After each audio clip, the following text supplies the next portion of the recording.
In this Shotcut tutorial, we will show how to add soft edges to a clip.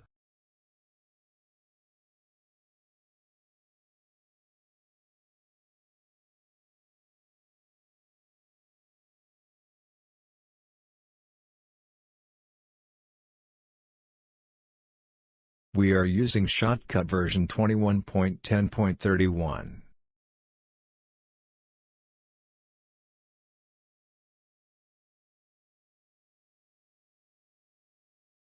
With the clip on track V1, create a new track, V2.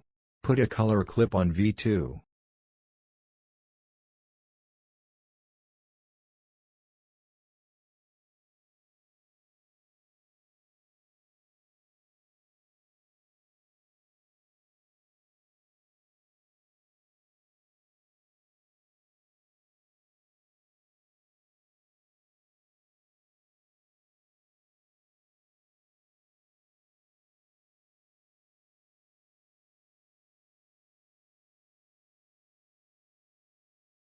Add a mask simple shape to that clip, choosing a rectangle.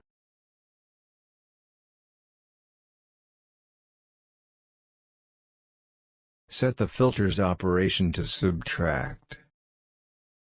Manipulate the width, height, and softness till you are happy with the result.